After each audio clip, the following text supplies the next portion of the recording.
ایک پہلی بات تو یہ ہے کہ اس بات کا بہت زیادہ خطرہ ہے کہ اگر ہم بغیر خشوع کے نمازیں پڑھیں تو ہماری برسوں کی نمازیں اللہ تبارک و تعالیٰ کے ہاں شرف قبولیت نہ پا سکیں۔ ہم نے ہزاروں نمازیں پڑھ ڈالی ہوں، کئی ہزار سجدے کر ڈالے ہوں، لیکن چونکہ خشوع نہیں تھا اس نماز کے اندر، اس لیے اللہ تبارک و تعالیٰ کے ہاں ہو سکتا ہے کہ ایک رکعت بھی شرف قبولیت نہ پا سکے۔ اس کا بڑا خطرہ ہے۔ اس سلسلے میں نبی کریم صلی اللہ علیہ وسلم کی جو حدیث ابو ہریرہ رضی اللہ تعالیٰ عنہ سے مروی ہے، اس میں اس بات کو بیان کیا گیا ہے، اللہ کے نبی علیہ السلام نے فرمایا ہے کہ آدمی 60 سال تک نماز پڑھتا رہتا ہے، لیکن ان 60 سالوں کے عرصے میں جو نمازیں ایک بندے نے پڑھی ہیں، اللہ تبارک و تعالیٰ ایک نماز بھی قبول نہیں فرماتا ہے، کیونکہ وہ نمازیں قبولیت کے قابل نہیں ہوتی ہیں۔ بہرحال اللہ کے نبی علیہ السلام نے اس بات کو بیان فرمایا، ان الرجل لیصلی 60 سنہ، سبحان اللہ۔ اللہ کے نبی علیہ السلام کی حدیث یاد آتی ہے، جب 60 سال کا تذکرہ اللہ کے نبی نے فرمایا تو وہ حدیث یاد آتی ہے اللہ کے نبی علیہ السلام کی، جس میں آپ نے فرمایا تھا کہ آدمی کی عمر یا بنی آدم کی عمر 60 اور 70 سال کے بیچ میں ہے۔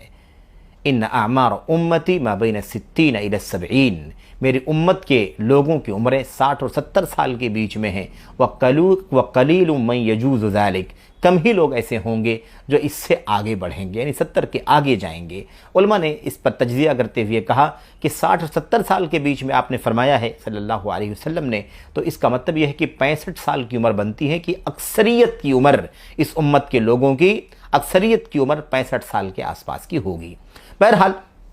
اللہ کے نبی علیہ السلام نے فرمایا، آپ دیکھیں 65 سال 70 سال کی عمر اکثر امتیوں کی ہوگی۔ آپ فرماتے ہیں آدمی 60 سال کی عمر تک نماز پڑھتا رہتا ہے، وما تقبل له صلاۃ، لیکن اس پورے عرصے میں پڑھی ہوئی نمازوں میں سے اس کی ایک بھی نماز قبول نہیں ہوتی ہے۔ کیوں نہیں ہوتی ہے جبکہ نمازیں پڑھا ہے اس نے 60 سالوں تک؟ لعلہ یتم الرکوع ولا یتم السجود ویتم السجود ولا یتم الرکوع۔ اللہ کے نبی علیہ السلام نے فرمایا آدمی 60 سال تک نماز پڑھتا رہتا ہے، لیکن اس میں سے ایک بھی نماز اللہ تبارک و تعالیٰ کے یہاں قبول نہیں ہوتی ہے۔ اس کی وجہ یہ ہوتی ہے کہ کبھی وہ رکوع اچھے سے کرتا ہے، سجدہ اچھے سے نہیں کرتا، کبھی وہ سجدہ اچھی طرح سے کرتا ہے، رکوع اچھی طرح سے نہیں کرتا۔ یہ رکوع اور سجدوں کی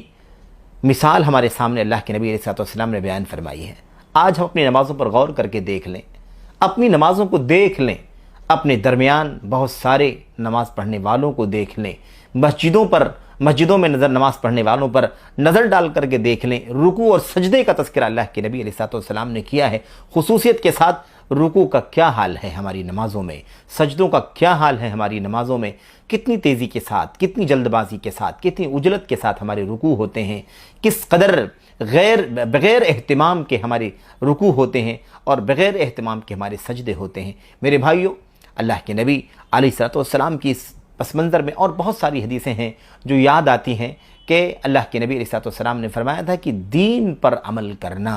اللہ کے فرائض و واجبات کی پابندی کرنا، اور ظاہر ہے کہ نماز اللہ کے فرائض اور واجبات کا سب سے اونچا درجہ رکھنے والی چیز ہے کلمہ توحید کے بعد۔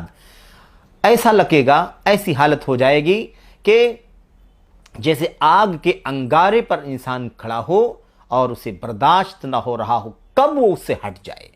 کب وہ اس سے اپنے پیر کو ہٹا دے، کب وہ ٹل جائے، یہ صورتحال ہے۔ میرے بھائیوں، اللہ کے نبی علیہ السلام نے فرمایا کہ رکوع مکمل کرے سجدہ مکمل نہ کرے، سجدہ مکمل کرے رکوع مکمل نہ کرے، یعنی کسی نہ کسی طرح سے نماز میں خلل موجود ہی ہو، سب کچھ پورے اہتمام کے ساتھ، پوری للہیت کے ساتھ، پوری توجہ کے ساتھ، اہتمام کے ساتھ کرے۔ ایسا کم ہوگا، نہیں ہوگا، اسی وجہ سے 60 سال تک نماز پڑھتا رہے گا اور اس کی ایک بھی نماز قبول نہیں ہوگی۔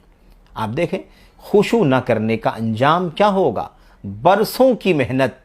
برسوں کی عمر کا جو سرمایہ ہے، آپ سوچیں 60 سال، ظاہر ہے کہ آدمی بلوغت سے پہلے تو غیر مکلف ہوتا ہے، بلوغت کے بعد مکلف ہوتا ہے، اس کے بعد سے اگر وہ نماز پڑھنا شروع کر دے اور 15 سال کی عمر میں اگر بالغ ہوتا ہے تو آپ سوچیں کہ 75 سال کی عمر تک وہ نماز پڑھتا رہا، لیکن اس خلل کی وجہ سے، جو خشوع کا خلل ہے، خشوع نہ ہونے کی وجہ سے